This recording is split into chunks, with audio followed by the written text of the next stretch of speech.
Okay.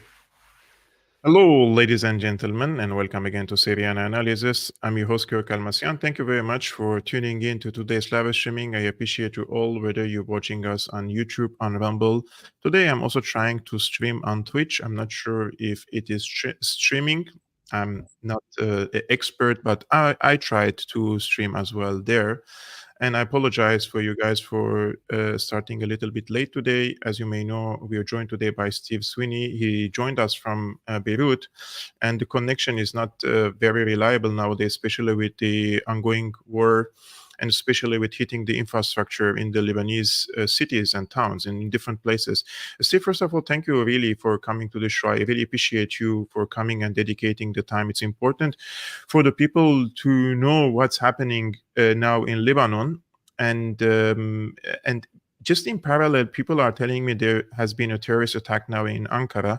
Unfortunately, we cannot really speak now about what's happening in Ankara because I don't have much of details there. But there are ongoing terrorist attacks against Lebanon itself. Steve, first of all, we have the special envoy of the Biden administration, Amos Hochstein. He paid a visit to Beirut recently, and the Lebanese Al Akhbar newspaper revealed that he submitted a submission deal, a surrender deal to the Lebanese, telling them that Lebanon has no choice but to surrender to Israel. Otherwise, there's going to be a serious escalation in the Lebanese territories. And today we see that the bombardment started to reach to Sidon, right? If I'm correct in Lebanon, and there has been bombardment for Sidon, and that is a completely civilian places. There are no Hezbollah headquarters. There are no Hezbollah militants there. But despite that, we see that there is a copy of the Gaza, let's say, model for Lebanon now. I would like to start this with you with Hochstein. Hochstein comes to Lebanon, says that those are our demands, well knowing that the Lebanese are not going to accept such terms. How do you see the situation is developing? Where is it heading to? Are we going to witness what do they say, the gazification of Lebanon, or Hezbollah is powerful enough to deter such a scenario there? Well, I was going to say that Hochstein's visit was eagerly anticipated, but in fact it wasn't really. I think people in Lebanon knew full well what was going to happen. There were no great surprises. Washington, of course, is keen to get a ceasefire agreement, a ceasefire deal.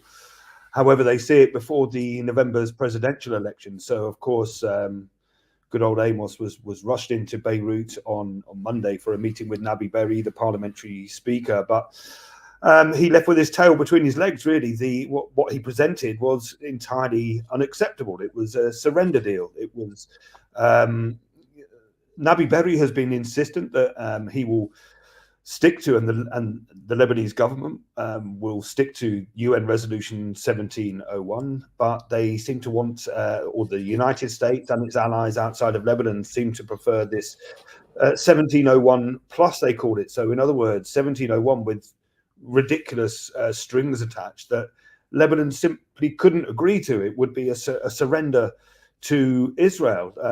Part of this involves Nabi Berri says that 1701 supersedes UN Resolution 1559, which now is this is the source of great debate in Lebanon here, and its allies and its foes. And 1559 essentially would see the disarming of Hezbollah. And this is what the United States and Israel want. They want the disarming of Hezbollah, but they also want this bizarre proposal that was made by Hochstein on Monday, which would see Israel essentially controlling whole swathes of southern Lebanon, and they would be part of a misnamed peacekeeping force there. So this is something that's entirely unacceptable. It's unrealistic, and I think that the conditions that are imposed. The other condition, of course, is that before peace negotiations can take place, is that Lebanon must have a president in place. Lebanon's been without a president now for 2 years. But this condition is entirely unacceptable. What they really want is not Lebanon to have a president for the stability of the country. What they want is a president that's not associated or linked to the resistance in any way. And the preferred candidate of Washington and its allies is the head of the military, Joseph Aoun, who, of course, again, would be pro-West, pro-Washington. He has very strong links with the United States. But again, that would require a constitutional change, as I understand anyway, because he's the head of the armed forces. He's the commander of the armed forces. So he couldn't really be imposing president. There doesn't seem to be any appetite for that amongst the various Lebanese parties, and certainly not the Lebanese public. There are a few other names that have been thrown into the ring. One of them, quite bizarrely, Samir Jarjar, who the head of the Lebanese forces, and he's somebody, for people that don't know the background, he's essentially a war criminal. He was imprisoned and he was held in solitary confinement for, I think, around 11 years. Then, after the so-called Cedar Revolution, he was released, and he was rehabilitated into political life here. Now, he again he insists that him and his forces are the only people that are able to contain and take on Hezbollah. He's offered his services to Saudi Arabia and to Washington, and said that he's prepared to put his soldiers into action against Hezbollah. But again, excuse me, he launched there was a national meeting over the weekend in which really was an election campaign for him. So again, this is something completely unrealistic. He's never going to be president. It would be quite shocking if that scenario played out. And then there's Slimane Frangieh, who is one of the other names that's in the ring, probably more realistic, and probably more of a unifying character, a unifying politician. But the difficulty is, well, it's not a difficulty. The difficulty for the United States and its allies is that he has a very close relationship with Hezbollah and the resistance. Now, I'm probably just going off track a little bit here, but it's just worth mentioning that, of course, the village of Aitu, which is a Christian Maronite village in the mountains of northern Lebanon, this was attacked very recently.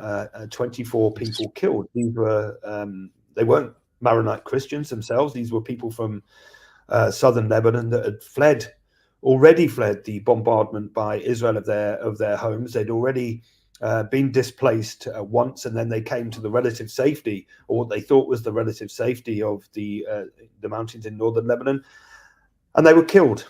Their lives snuffed out in an instant. We believe with Western supplied weapons, American supplied missile that carried out that destruction. And of course, that again is linked perhaps to this area being an area of solid support for Frangieh, who comes, of course, from a huge political dynasty here in Lebanon. So I don't think for the people of Lebanon, and certainly for the government, their position is, look, it's not up to you to dictate to us that we have to have a president before negotiations can take place. It's not up to you to say that Israel can occupy our country, as this kind of precondition for any kind of ceasefire. So there's a big debate now, and it's back and forth about 1701, what 1701 really means, how it can be implemented. 1701 is supported by Hezbollah, by the way. They had already committed to UN resolution 1701. Hassan Nasrallah had agreed to 1701. This is pretty much on the record. But the key issue is that, again, 1701, it's not Lebanon and it's not Hezbollah that's violating 1701. It's Israel. Israel continues its bombardment of Lebanon. This didn't start on October the 8th or whatever date they throw in the air to say this is where everything began on this day. It didn't begin there. Israel has consistently bombarded and fired rockets into Lebanon for decades. And of course, part of 1701 was that Israel wouldn't occupy any of Lebanese territory. And of course, they still do. And many people forget this, that the Shabaa Farms part of Lebanon, again, still remains under Israeli occupation. So Hochstein's visit wasn't a surprise. The outcome wasn't a great surprise, to be honest with you. And I think he left with his tail between his legs. There have been nothing really. Those relations between Hochstein and Lebanon and the Lebanese government. Nabi Berri, of course, he's taken on that role of the main negotiator as the parliamentary speaker. Of course, he's from Amal. He's supported by Hezbollah. They've agreed to his role in those negotiations, so to speak. But I think it's repeatedly banging your head against a brick wall. Unfortunately, that's the kind of the situation that we're in. There's a meeting tomorrow in Paris. Again, this is being coordinated by Macron. The United Nations will be there, representatives from the European Union, other international organizations. Of course, Lebanon will be there. But again, there's no real hope amongst the Lebanese people. They're not expecting anything really constructive to come out of this, not in terms of a ceasefire. One of the main things that they'll be discussing otherwise is humanitarian aid and how humanitarian aid can make its way into Lebanon safely, because at the moment it's arriving. I was on Monday, I was at the airport where 58 tons of medical aid came from China. The airport at the moment is really the main route for that aid to come in. It's still open at the moment, but the bombing and the surrounding of the airport, there was it was a stark contrast. It was a juxtaposition really in some of the. When I filmed there, you could see the Chinese plane, which landed in Beirut at midday on Monday. As it was unloading medical aid, you could see in the background actually the results of American supplied planes and British supplied weapons that had caused this mass destruction in Dahia, which it just sits just opposite the airport. You could see the smoke billowing.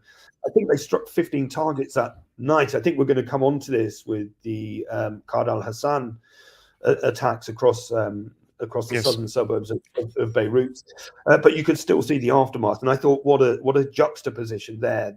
This is why in Lebanon, people are quite supportive of China. They're very supportive of Russia and Vladimir Putin. I've experienced this many times. People driving past in their cars, beating their horns. Like in Syria, in Syria is similar.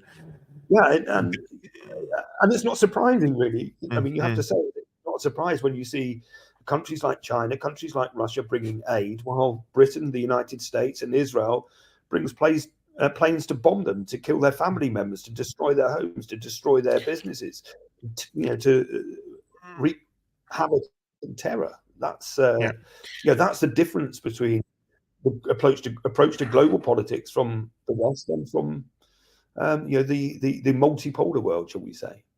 Yeah. Steve, if I want to play the devil's advocate, I have to bring the other side of the story, or the opinions from, I would call them the enemies of Hezbollah, because in Lebanon itself, Hezbollah has an opposition to its, let's say, presence, armed wing, its politics, but they also have enemies in Lebanon, some of which are openly now with Israel, and some of which are linked to the American embassy. And we don't have to name names, but there are multiple political parties in Lebanon. They are very pro-America, pro-Saudi Arabia, TV channels, 24/7, cycling anti-Hezbollah rhetoric. And they argue and they say, why would we have a militia holding guns in the country where we have a state army, and why not the Lebanese army have a monopoly over the arm scene? Like, why don't we give the job of the resisting the occupation to the Lebanese army, why this has to be in the hands of Hezbollah. How can we explain this phenomenon that Hezbollah is almost exclusively holding monopoly over the resistance in southern Lebanon, and this is no longer the job of the state or the army? Well, I think for people outside of Lebanon to kind of understand what's happening here and to understand Hezbollah, and I've heard it many times, particularly in Western media, but also other organizations describing Hezbollah as a militia. And that's a very simplistic overview. They're not seen as a militia inside Lebanon. They're seen, Hezbollah embraced, eventually, they didn't always, but they've embraced parliamentary politics. They've had ministers of state. They have members of parliament. They run a whole range of social organizations, schools, hospitals, and this kind of thing. And they're a little bit more than a militia. And I think if you look back over history, it was Hezbollah that defeated Israel. It was Hezbollah that drove Israel out of the country in 2000. It was Hezbollah that defeated them again in 2006. Now, if you want to look for the reason why certain groups and certain organizations want to see Hezbollah disarmed, that's why. They are the only force on the ground that is capable of defeating Israel. And Hassan Nasrallah, and he's was a man of great integrity. He was a very, very serious politician. People inside Lebanon, supporters and non-supporters of Hezbollah, understood that, and they would listen to his analysis. And when he spoke, really, I don't want to overstate it and say the whole country ground to a halt, but people did stop and they did listen, and they were anticipating what he said. And he described Hezbollah as a supporter of all faiths in Lebanon, the defender of Christians, which is why we saw this alliance, which unfortunately seems to have broken down now with the Free Patriotic Movement and other Christian groups, which was very, very important, very significant. Now, why Hezbollah and not the Lebanese army? Well, we can see what's happening right now. We can look to what's happening right now. And who are the people that are defending Lebanon from the Israeli invading forces on the ground? Well, it's Hezbollah. It's not the Lebanese army. The Lebanese army are taking a back seat. They're saying that they're not party to this conflict. And in a way, the enemies of Hezbollah in Lebanon say that because of the presence of Hezbollah in southern Lebanon, that's why Israel is invading Lebanon. Well, they would say this. I mean, of course, they would say this. I think it's also important to note, though, that the Lebanese army and Hezbollah have worked together on many occasions. They have joint operations, and they're often side by side. Now, if this was true, that it was all down to Hezbollah, that's the only reason that Israel is invading southern Lebanon. Well, let's look at the times before 1985 or even 1982, depending on when you think that Hezbollah came into being. Well, Israel invaded Lebanon before that. Back in 1978, Israel invaded Lebanon. It occupied the country for 15 years or so, until it was, or more than, until it was finally kicked out by Hezbollah. Hezbollah exists, and the resistance exists because of Israel. It's not the other way around. It's not the resistance came into being, so Israel invaded. It's the other way around. So Hezbollah, again, the reason that people on both sides, the reason that people want Hezbollah to be vanquished from southern Lebanon, and the reason that others want them to stay, is because they are a very, very adept armed force. They are 100,000 strong, and they are in reality stronger than the Lebanese army. Yes. That's I don't think that's a controversial point to make. I think this is this bears out in the facts on the ground. But Israel will say it's attacking because of Hezbollah, but there's the other day there was a Lebanese opposition to Hezbollah. Let's call him an opposition. He lives in the Emirates now, and he is a very senior in Sky News, and he published Sky News Arabia, and he published an op-ed article saying that the resistance is the reason for Israeli occupation and not the other way around. It's like a completely, it's like they're trying to hit the logic, you know, in your mind that how can there be how can there be a resistance? Yeah, please go ahead. I mean, I just want to pick a point, because if the target is Hezbollah and terrorism, or however Israel wants to frame it, you listen to the language coming from senior figures within the Israeli government. And Benjamin Netanyahu, for example, he wasn't talking about Hezbollah, he's talking about Lebanon's Shia community. And he painted the Shia community as the enemy within. You have senior figures saying there are no Lebanese, there is only Hezbollah. You have, again, senior figures saying we could wipe out Lebanon like that in an instant, and threaten to bomb Lebanon into the Stone Age. So this is not anything to do with Hezbollah. Very, very clearly, this is to do, well, we can widen it out, and they will say this is to do with the Shia community, but really they're saying this is about Iran. Again, isn't this the same rhetoric of ISIS? Like ISIS had a similar alphabet language against the Shias. And actually, I mean, on that point of ISIS, the behavior that of Israel, what they're doing is exactly the kind of thing that ISIS was doing, because it's not just targeting, again, I mean, they're not targeting Hezbollah, they're mainly targeting civilian infrastructure. And this is a deliberate strategy, the Dahia Doctrine, and this is something that's very instructive in what's happening now, not just in Lebanon but also in Gaza. This was drawn up by Gadi Eisenkot, who was, I believe, he might even now be an MP or a politician or something, but he was a general. He was the head of the Northern Forces during the 2006. I think he lost his son recently in Gaza. Yeah, and during 2006, and it only came out in 2008. This doctrine was only revealed in 2008, and it's the use of disproportionate force, the damaging and destruction of civilian infrastructure. This includes residential buildings as well as access to electricity, access to water, destroying shops, destroying pretty much everything, and also the killing of civilians. Now, the purpose of it was designed to break popular support and break the people's support for Hezbollah and the resistance. And we've seen it played out since then in Gaza. And now it's come full circle and it's back in Lebanon once more. And this is why the Dahia district, this is in the southern suburbs of Beirut. And I was there over the weekend. I was there. I drove through it. I've been there many times before. But what I saw, well, firstly, it was like a ghost town. And if you've been to Dahia, and anyone that knows it will know that it's one of the busiest parts of Beirut. This was my daily route when I used to live in Beirut. Yeah, exactly. I know Dahia very well. Yeah. And you can imagine traffic jams everywhere. It was hustle and bustle, people packed with people, just going about their ordinary daily lives. When I went there, it was like a ghost town. It was pretty...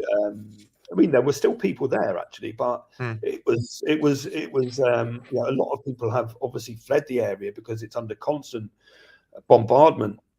And what I saw was whole parts of that suburb completely leveled, razed to the ground, destroyed. And I visited some of the sites that Israel has struck. And again, look, I can only say what I see when I go there.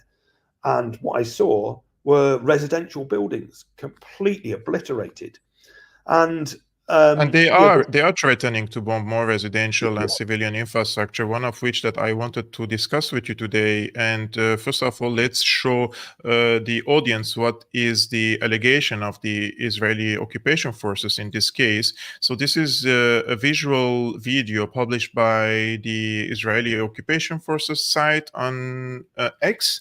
And they say Hezbollah's central financial facility also served as Nasrallah's hiding place for years. Watch to see where it is located. Let's see if this is the first claim that came from the Israeli side. As you can see, guys, they are going into some of the neighborhoods in Beirut, and they claim that I have to pause it here. This is the central, this is El Sahel Hospital, and those are, what is this, Central El Sahel building? Yeah. And those are two buildings that they claim under which there are bunkers, right? And if we continue the video, this is the claim, the illustration. Of course, it's a 4D or 3D illustration made by the Israeli army. And they claim under this building there are basically safe lockers or bunkers for Hezbollah, and also gold and cash and many of these. Yeah, so this is a wild claim, right, from the Israeli side. Now, you pay 2 visits to this place. First of all, walk us through the first visit that you paid to the hospital, because they said that there are underground, let's say, bunkers for Hezbollah. On the first visit, what did you see, Steve? So the first visit, I went to the Sahel Hospital, and just to put this in a bit of context, on Monday night, the Israeli armed forces released a statement saying that the underground, that there were underground bunkers, that it was storing millions of dollars of cash and gold that was used to finance Hezbollah. Now, of course, this created great panic, because we've seen this played out over and over again in Gaza, with the Al-Shifa hospital and other hospitals, where they're claiming that Hamas has tunnels underneath and it's storing weapons and this kind of thing. So, of course, and Israel has also bombed hospitals here in Lebanon. This is the last functioning hospital in the area, to put it into some kind of context. So this, of course, caused panic, and for the safety of staff and patients, the hospital directors evacuated the hospital. This was a night of great panic, because they'd also issued evacuation orders for other areas too. So I went on Tuesday morning. There were other journalists there too, so it wasn't just me that was there. And we walked around the hospital, and I can tell you, I searched every nook, every cranny, in every room, on every floor of that hospital, including the basement. And all I could find there was the exact same things that you'd find in any hospital in any country in the world. All I saw were medical supplies, medical equipment, laundry, this kind of thing. And I also have to reiterate again that I had unrestricted, unsupervised access to all areas of the hospital. There wasn't anywhere that was out of bounds. I could open any door, I could open any locker. So there was nothing that was off limits to me at all. And I spoke to the director of the hospital, and again, he said, look, we are very open. We have nothing to hide. There is nothing here. So I carried out my tour of the hospital, and I was as thorough as I could be. And I found no evidence to back Israel's claims that there was gold or cash in the hospital, or that there were tunnels, or that there was a bunker which was used by Hassan Nasrallah to hide in. So this is after you guys visited. You visited the hospital, and then we have an attempt by the Israeli side to clarify, and they say, following a request yesterday by the director of Al Sahel General Hospital, who called on reporters to come to the hospital for a tour to prove that Hezbollah bunker was not beneath the hospital, a large group of Lebanese reporters arrived at the hospital this morning, but found that a door, which was referred to by the Arab spokesman of the Israeli Defense Forces as an entrance to the bunker, was locked and being guarded by several armed men.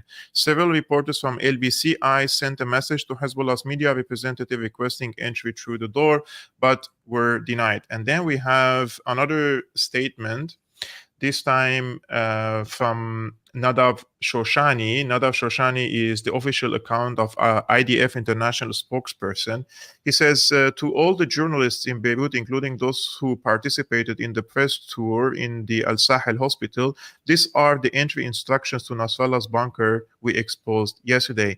According to intelligence information, one of the entrances to the bunker, containing more than $500 million in gold and dollars, is on the eastern side of the basement of the Al-Ahmadi building located south of the Al-Sahel Hospital. The basement is on the second floor down, level -2. It is important to note that it is possible the entrance is hidden by various means in order to make it difficult to find. We invite you to the site in which Hezbollah is holding money that was taken from the Lebanese people. So then you went again, right, to the location? Yes, I returned to the location again this morning, and I looked for the entrances that were handily provided by the Israeli Defense Force. I have to say that just before I tell you what I saw, that we carried out the press the press tour on Tuesday, and it was only after we posted our findings that we hadn't seen any evidence to back up Israel's claims. I have to say also Washington has said that it's concerned that it hasn't seen any evidence to prove what Israel is saying. But it was after this that they then said, well, the reason that you didn't find the cash and the gold, they said it's not because it's not there, it's because you were looking in the wrong place. So they produced the CGI map that you just showed. And this was supposed to be evidence. This was their gotcha moment, and they were criticizing journalists like myself, people on the ground who were trying to discover the mysterious Hezbollah gold, for not looking in the right places. But again, as you said, I went back there earlier this morning.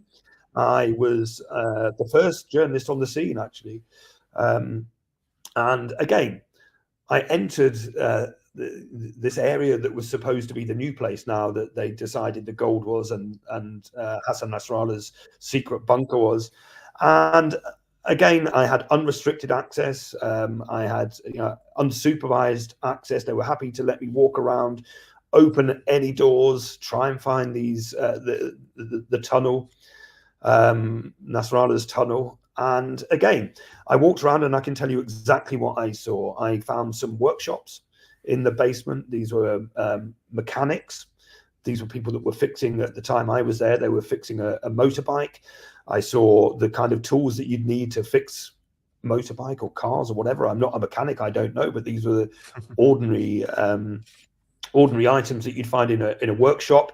I saw the tools. I saw a generator, a very small one, again, that is used by workmen to carry out their operations. Nothing exciting.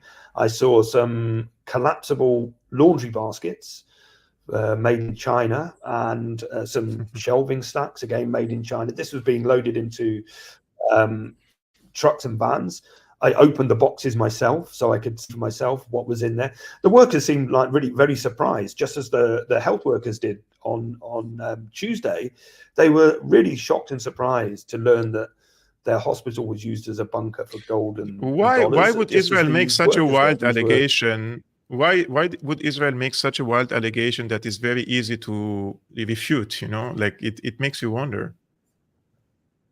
Well, I can think of a number of reasons, and I think now this kind of all links into Hochstein's visit on Monday. Now, he left with his tail between his legs, and he was very angry.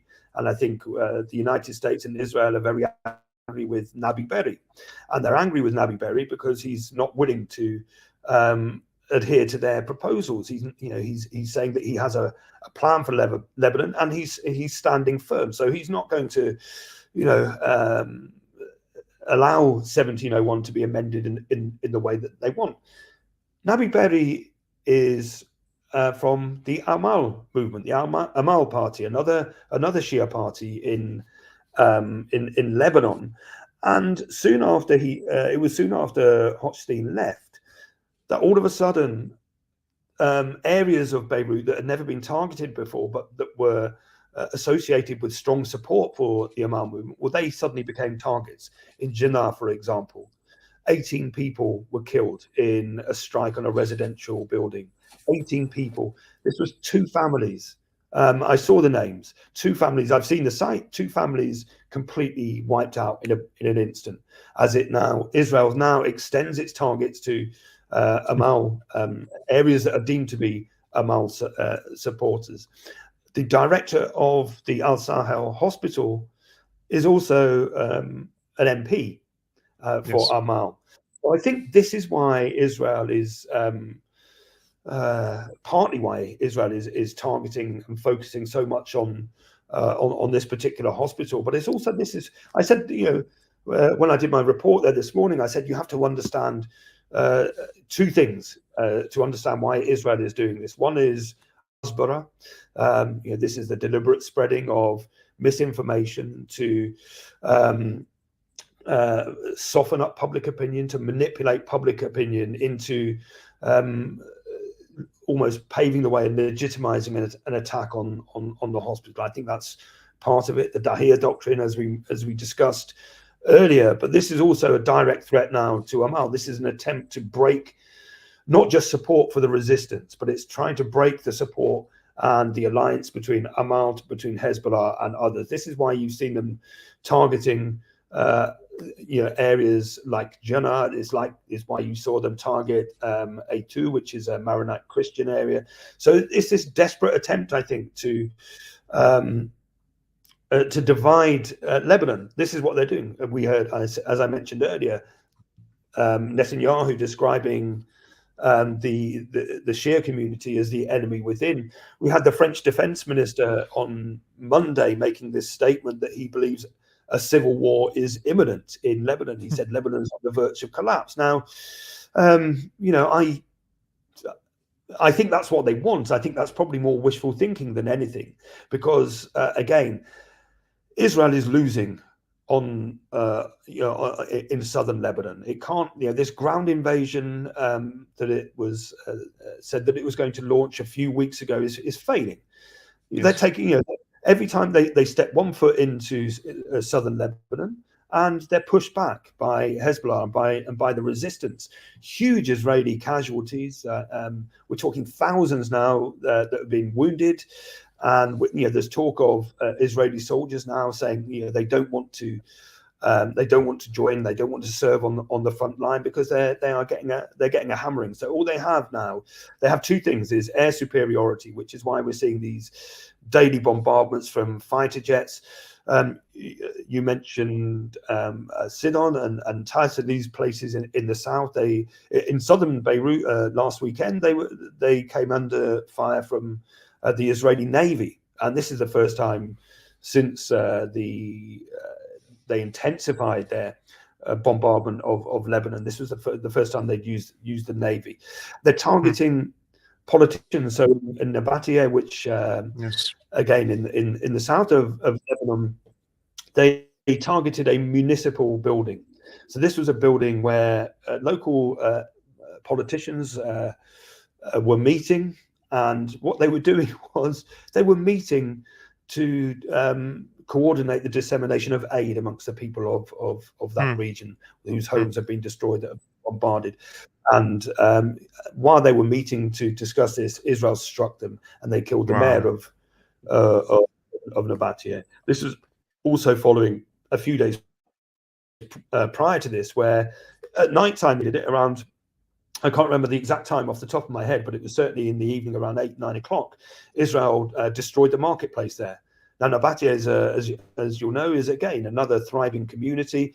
But this marketplace, although people weren't there, the traders weren't there, they can't go back there now. So this has destroyed people's businesses, decades-old businesses, family businesses, and it completely restricts the people there of carrying out their daily business. And working. So this was again a deliberate strategy. They've destroyed this huge marketplace. So we're seeing all of these kind of things. So they have the air power, which is why they're bombing. I mean, it's not Beirut, it's everywhere from the south, the north, the east. Bekaa again is coming under pretty intense bombardment. Hospitals killed there, paramedics killed there, families blown up. We were actually, and again, these drone strikes, we were on the road to Byblos, which, again, for people that don't know Byblos, this is a historic town in Lebanon. Very, very beautiful. It's a tourist hub. And on the road there, actually, we were driving the other way. The Israeli struck with a drone, and they killed. Well, in fact, they struck at a car. and 2 passengers got out, a man and a woman, husband and wife, as we understand. And as they made their way out, Israel fired 2 more missiles and killed them. I was there at the time it happened. We saw it. And again, all the evidence points to the fact that these people were civilians. So this is, again, a deliberate strategy. So again, going back to your earlier point of Israel saying that they're targeting Hezbollah, this is, again, used a deliberate strategy to say that Hezbollah is the problem and to break support for Hezbollah and to try and turn the Lebanese people against each other, because they can't win a ground war. They can't get anywhere really, no significant gains in southern Lebanon. But what they can do and what they hope to do, and I think the West will also be stoking this, is try and provoke a civil war to turn the people against Hezbollah, as we've seen again, historically in Lebanon. They want to cause as much damage and destruction and again see the country plunge into a deadly civil war. And I think that's the only way that they can that they can fulfill their goals and their ambitions to occupy Lebanon, is to do this, to turn the people against each other, create a civil war, and then say, look, the situation in Lebanon is desperate. There's now a civil war. People are turning against each other. The only solution is for us to come and occupy your country. And all of a sudden, you'll see this a multinational force on the ground, and we'll be back to the exact position that we had back in the 90s and 2000s. I think that's really what they're aiming for right now. Steve, I wanted to speak with you about other issues as well, but our time is almost, the clock is ticking, as we say. I would like for you to tell the audience where they can find your work. Where are you publishing your work now from Lebanon? So most of my work from Lebanon you can find on my Twitter account, which is @SweeneySteve. That's SWEENEY STEVE. So I'm posting stuff on there, and also my main reports you can find by tuning in to RT International, Russia Today. That's my day job. I'm a correspondent for Russia Today. So if you're in a country where RT isn't banned, then you can tune in via normal means. If you're in a country where RT is banned, we're not allowed. We're not allowed to watch RT. You're not allowed. We don't have to watch. We don't have to watch Russian Kremlin propaganda talking points here, because then the people may change their minds. So if some truth comes from Russia today, and then the people may change their opinion about the Ukraine war, who knows? Maybe they change their opinion about what's happening in Palestine. So we're not allowed to watch RT or read RT, basically, unless you have some proxy breaker, VPN, or whatever these tools that people use. Either a VPN will get around it or something, or you can tune in via Rumble and Odyssey. So you can find RT's work. You can find the channel streaming live on there. So that's where you can find me. And who knows? So maybe I'll follow in your footsteps and open a. Yeah. And what I'm going to tell the hundreds of people who are watching us live right now, and then thousands of people will watch this. So what I basically did, I put the link for Steve's X account, Twitter account, in the description below, so you can hit him a follow. I also put the link for his Telegram account in the description. You can also hit him a follow because he's publishing on both. And also, if you want to see his work for RT, if you're watching this on Rumble, Rumble is still not banned in Germany and most of Europe except for France. You can also follow RT's work and see Steve's work as well. But most importantly, guys, his X and his Telegram are in the description below. It's important to follow journalists like Steve in order to see what's happening on the ground in places like Lebanon. Steve, thank you so much for coming to Syriana Analysis again. And I'm following your work. I hope you stay safe. And I know it's difficult to stay safe under current circumstances, especially with the barbaric, let's say, bombardment of different places in Lebanon. Sometimes it's just out of killing more people and destroying infrastructure, as you said, in order to turn the people against their own country or against their political parties to create a strife or a civil war. This is the bidding. I hope those who are watching from Lebanon, or if you're Lebanese, I hope that most people understand the trick and the plot against the Lebanese. This is not about Hezbollah. This is not about Amal. This is not about the Free Patriotic Movement or any other political party. If Lebanon loses this war, first stage, Israel is going to occupy to the line of the Litani River. I'm saying hypothetically, I'm not saying it will, but if hypothetically they will occupy till the Litani River line, and then they will try to expand to Beirut, just like they did between 82 and 85 when there was no Hezbollah, when the invasion happened. And back then they said, we're coming to kick the PLO out of the southern Lebanon, and they reached to Beirut. And the rest is history, and we have seen the massacres that happened for the Lebanese and against the Lebanese and against the Palestinians as well back then. Steve, thank you so much again for coming to the show.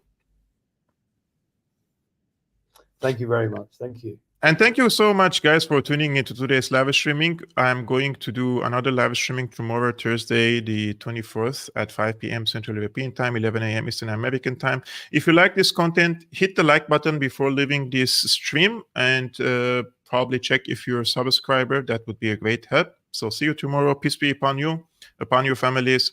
Salam.